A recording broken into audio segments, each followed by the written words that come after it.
Hola, mi nombre es Mónica Julián Moreno Vázquez y les vengo a hablar sobre el artículo de estudios cuantitativos sobre la estructura de vidrios y fundidos de silicato de calcio mediante espectroscopía Raman in situ, resonancia magnética nuclear y cálculo an initio de química cuántica. Como una pequeña introducción, tenemos que acá se investigó la distribución cuantitativa de la microestructura en vidrios y fundidos binarios de silicato de calcio mediante espectrogramas de alta temperatura in situ. Las estructuras de los grupos de tetraedros se realizaron mediante la dispersión Raman, las cuales se calcularon utilizando el cálculo de química cuántica an initio, y también se aplicó esa dispersión para estudiar cuantitativamente la distribución de especies de fundidos de este binario. Como se sabe, hay 5 tipos de tetraedros de silicio-oxígeno presentes en vidrios de silicato y fundidos denominados Q-sub-I, y se refiere al número de átomos de oxígeno puente conectados a los tetraedros de silicio-oxígeno adyacentes y varían entre el 0 y 4. Por encima, la metodología que se utilizó, pues los espectros Raman son dependientes de la temperatura in situ de los vidrios de silicato y se registraron utilizando un espectrómetro Raman láser equipado con un detector de dispositivo acoplado de carga intensificada y una tapa caliente. Se utilizó un rayo láser pulsado visible de 532 nanómetros como fuente de excitación. Por otro lado, como detalle computacional, los modelos grupos estructurales de tetraedros de silicio-oxígeno con diferentes conexiones se construyeron de acuerdo con la estructura de los cristales de silicato de calcio, luego se optimizaron y se calcularon mediante el cálculo de an initio. Se determinaron los números de onda con actividad Raman y los valores de dispersión Raman. Para analizar cuantitativamente estos espectros, se debe tener en cuenta que este cuenta con el efecto de la temperatura y la frecuencia, por lo que se utilizó la ecuación que allí se muestra para poder determinar los componentes de estoques para la correlación a la intensidad Raman relativa y la actividad Raman calculada.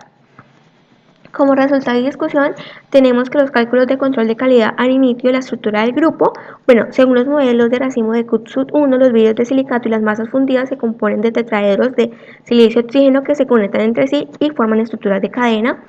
anillo e isla. Pues el sistema binario de silicatos alcalinos y alcalino-terro se confirmó tanto por cálculos de dinámica molecular como por resonancia magnética que los cationes se encuentran alrededor de silicio-oxígeno sin puente, lo que indica que estos actúan como modificadores para la compensación de carga en las redes de silicatos. Acá en la figura 1 nos muestra los agrupamientos multimoleculares que constan de unidades de estructura con diferente conectividad de tetraedro silicio-oxígeno. Pues acá se diseñaron y optimizaron e ilustraron la serie de clúteres de estos modelos para diferentes puentes de oxígeno. En la tabla 2 nos muestra las secciones transversales de dispersión Raman de diferentes modelos de clúteres de Q-sub-1. Pues acá nos muestran los números de ondas activos Raman, de vibración de elemento simétrico de enlace de oxígeno sin puente de silicio. Nos muestra el índice de tensión de tetraedro silicio-oxígeno y las secciones transversales de dispersión Raman mediante el cálculo de an initio. Acá como figura 1, figura 2 nos muestra los racimos en los vidrios binarios de silicato de calcio y los fundidos fueron denominados como picos de rango de alto número de ondas Raman activos entre 800 a 1200. Se demostró que la aparición de estos picos se debía principalmente a la vibración de estiramiento simétrico de enlaces de oxígeno sin puente de silicio, con el número de átomos de oxígeno puente aumentando entre 0 a 4 en uno solo. Los números de ondas activos de Raman de vibración de estiramiento simétrico en la región de números de ondas activos de Raman también aumentaron gradualmente. En la figura 3, aquí se propone una relación lineal entre los números de ondas Raman activos calculados correspondientes a la vibración de estiramiento simétrico de los enlaces de oxígeno sin puente de silicio y la tensión tetraedro silicio-oxígeno. Aquí en la figura 3 muestra las dos relaciones lineales calculadas, una para Q-sub-1 y otra para los cristales. Deberían al principio superponerse, sin embargo existe una desviación simétrica entre ellos. Eso se debe a errores de cálculo y para esto es necesario corregir esto mediante la regresión polinomial, lo que se muestra en la figura 4, que aquí se puede ver la diferente Q1 tiene diferente dispersión Raman después de aplicar esta relación polinomial para corregir los espectros Raman de vidrios y fundidos. Y También como resultado de los espectros RADMAT y la resonancia magnética nuclear de los vidrios de silicato de calcio, tenemos la figura 5, la cual nos muestra los espectros RADMAT de vidrios binarios de silicato de calcio a temperatura ambiente. Se identificaron tres regiones espectrales principales: una región de número de onda con actividad RADMAT baja, entre 100 y 500, principalmente vibraciones externas; otra región con el número de onda de actividad intermedia entre 500 y 800, vibraciones de flexión; y por último una región de alto número de onda, el cual se encuentra entre 800 y 1200, que son respecto a la vibración de estiramiento simétrico. Estos estudios previos se basaron principalmente en las vibraciones de estiramiento simétrico en la región de alto número de onda, RADMA, ya que esa es la más informativa. También se encontró que los picos entre 860 y 960 se desarrollaron con un elemento de óxido de calcio, mientras que en el pico de 1060 se difundió gradualmente y finalmente desapareció, lo que indica que el contenido de Q1 y SUT0 en los vidrios de silicato de calcio aumentó, mientras que en el Q3 disminuyó. Como existe un coeficiente de correlación entre la relación de intensidad de pico RADMA y la concentración de unidad de microestructura, se debe obtener el contenido de cada unidad de microestructura en vidrio de silicato de calcio. Para esto se utilizó la ecuación 2 para poder corregir los espectros RADMA a temperatura ambiente de los vidrios.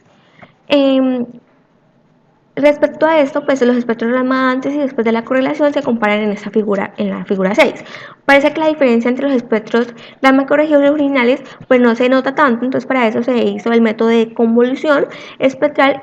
para que se pueda notar esa diferencia. Las concentraciones relativas de diferentes estructuras de racimo representadas en regiones de número de onda bajo y alto son diferentes, por lo tanto a través de esta correlación se puede reflejar y se pueden comparar.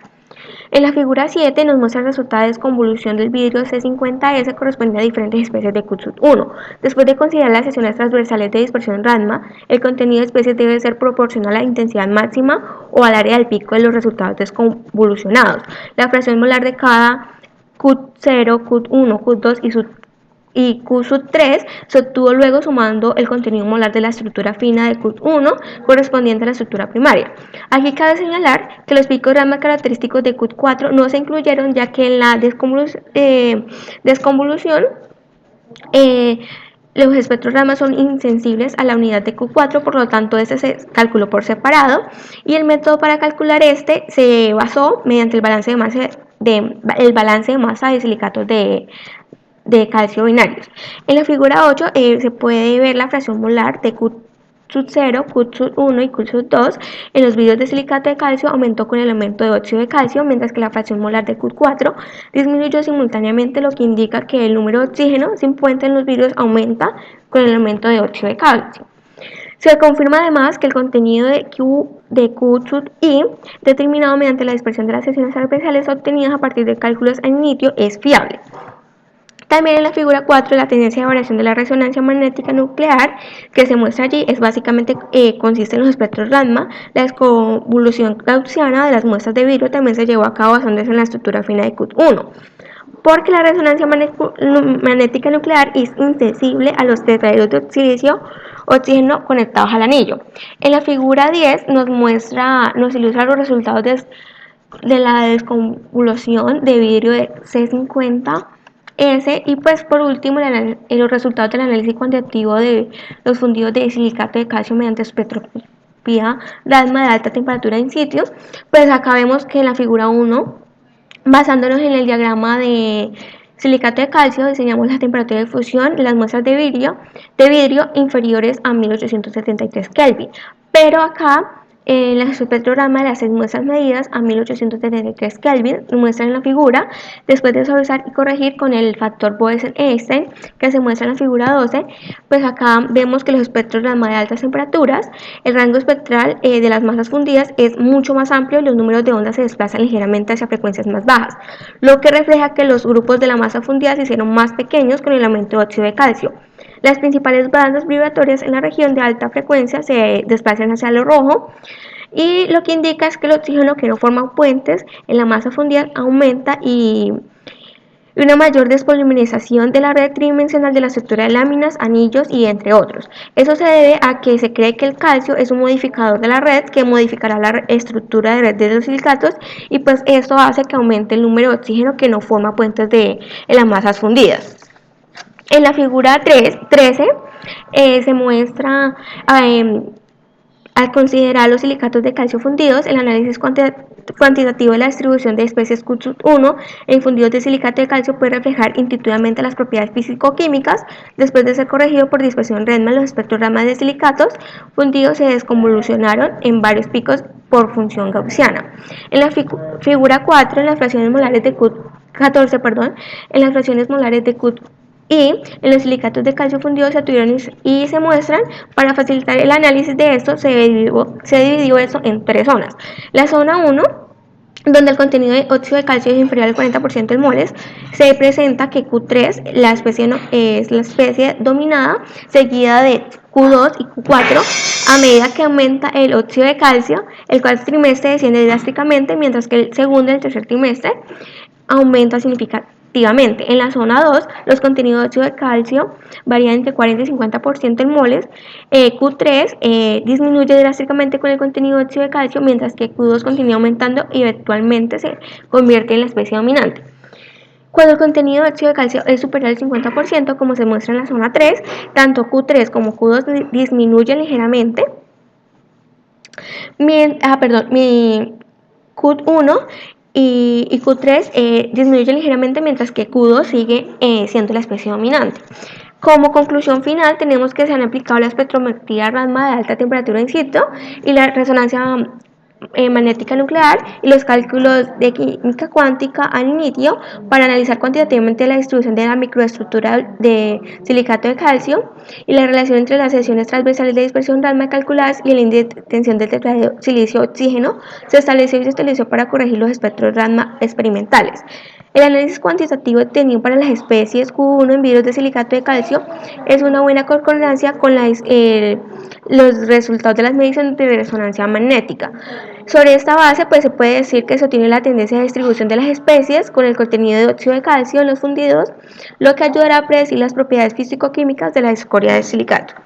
Muchas gracias.